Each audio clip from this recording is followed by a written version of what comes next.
Hi, I'm Mark from Reattach, and today I'm going to give you a tutorial on how to replace the control box with the touchscreen and the controller attached to the touchscreen. This is the part that you'll be replacing, is just the orange control box.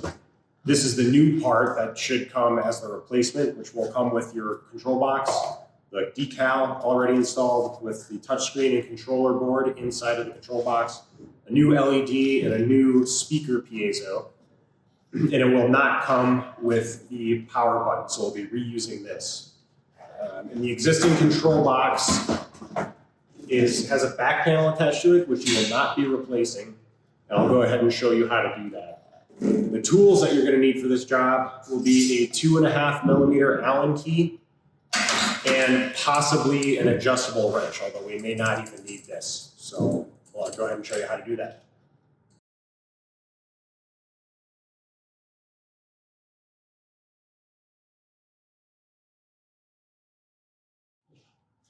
Okay, so the first step that you're going to take in order to replace the control box is to take your 2.5 millimeter Allen key and loosen and remove these 4 bolts on the back of the panel, which is mounted to the control box. So I'm going to go ahead and do that.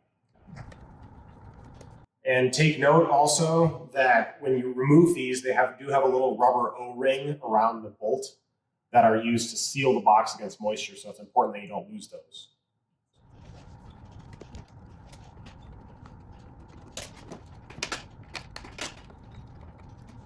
Okay, so once you've got those 4 bolts loosened, this thing will be hanging here. So you're going to take it off, and what you're going to see is that there are some wires connected and a piece of tubing for the air switch. So the first thing you're going to do is remove the connectors for the power supply, the white wire and the blue wire. Those come off. And then there's these 2 thermistor plugs on the back of the control board, which you're going to need to remove.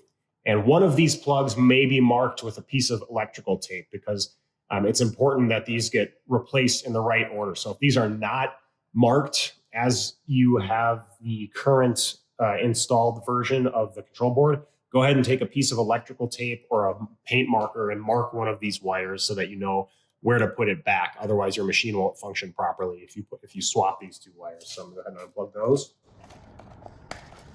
Similarly, the 2 Ethernet cables, which plug into these 2 ports here, those need to go back in a particular order as well. And so take note, they will either be a different color, and if they're not a different color and they're not marked somehow, go ahead and take a piece of electrical tape and mark one of those as well so that you know which order to plug those back in on the new board.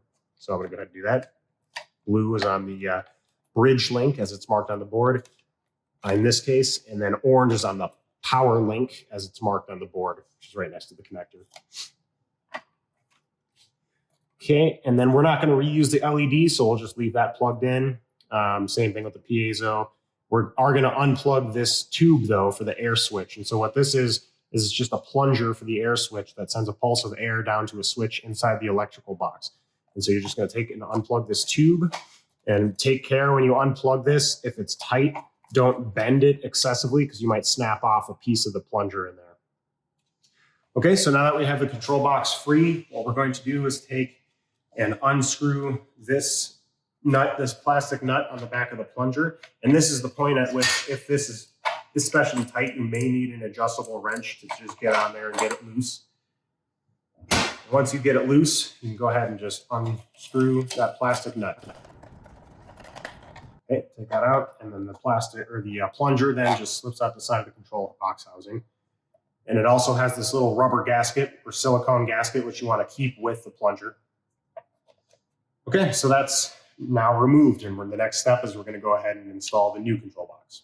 Okay, so now we're going to take the plunger, as discussed in the last step, and the plastic nut in the new control box. And you're going to pass the threaded side of the plunger through the side of the control box, like so. And then get the plastic nut with the hexes facing in towards the control box and just thread it on. Real easy and just slip on and off like that. And once you get it tight, just give it a couple of finger tight. Don't get it too tight. That'll just hold it in place. Okay, so now we've got our assembled control box, the new control box, and we're going to go ahead and start plugging the wires in from the the control electrical box itself.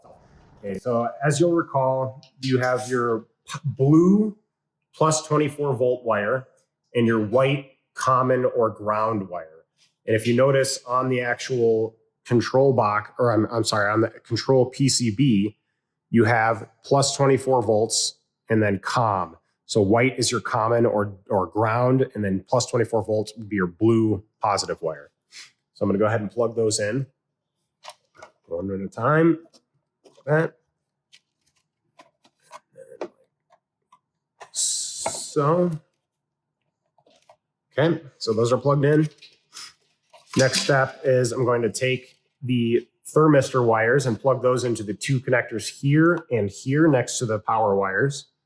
And as I mentioned before, there's a specific orientation that these need to be plugged in. So in this case, I have my my thermistor marked with a piece of orange electrical tape. And if you recall from the previous shot, the orange marked thermistor connector goes on this connector. So this is the plain connector that's going to go on the one further towards the power cables.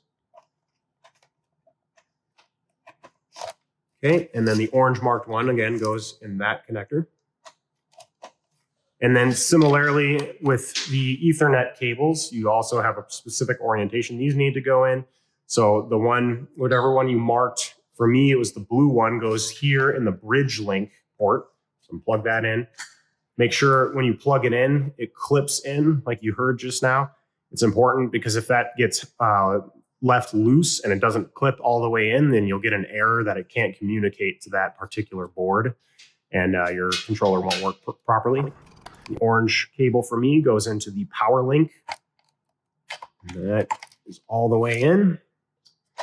And then last but not least, you have to plug the tube back into the plunger so that you can turn the system on. So I'm gonna go ahead and plug that in. Okay, so now you're ready to install your new control box onto the back panel. Okay, so when we can install the control box back onto the back panel, the wires, depending on the length, you might need to tuck them into the control box to make sure that none of them get crimped on the back plate by your sealing surface here. So you just want to make sure those are nice and tucked up in there. And then all you do is place it back onto the back plate, hold it firmly with one of your hands, and then take these back panel bolts, these little screws, make sure that you have the O-ring still attached to those, and then you can start threading those into the 4 holes in the corners.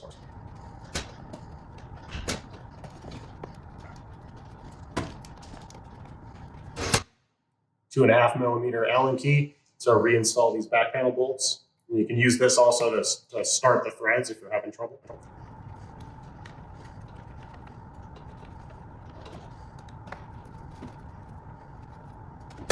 Okay, so there you have it. You have your new control box with LED installed. And all you should have to do now is push the power button to turn it back on, and everything should function as it did before. Some common issues that you might run into with the reinstall of this thing is if the thermistor cables connectors are swapped, like I mentioned earlier, what'll happen is you'll see erratic behavior from the machine where the heaters will turn on and off, and it'll reach temperature very, very quickly and then drop temperature very, very quickly.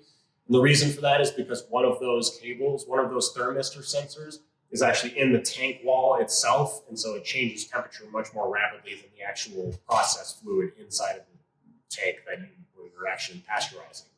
And so you need to make sure that's correct. The controller could also throw an error for PCB communication, so either a bridge link communication error or a power board communication error, and that's indicative of one of those Ethernet cable connectors either being loose or they're swapped around the wrong way. So you need to make sure, like I said, to get those correct so that it'll function. If your power switch isn't working, it's possible the tube has come loose on the back of the plunger, so you need to go back in and make sure that that's plugged securely. And if the controller will not turn on or you hear a high-pitched whine coming from the electrical box, it's most likely that you've swapped the power connector cables from positive to negative and that they're actually backwards. So you need to turn off the machine and then unplug it from the wall and open this back up and make sure those are plugged in correctly. Other than that, if you have any other questions, go ahead and give Reattach Service a call, and that should be it.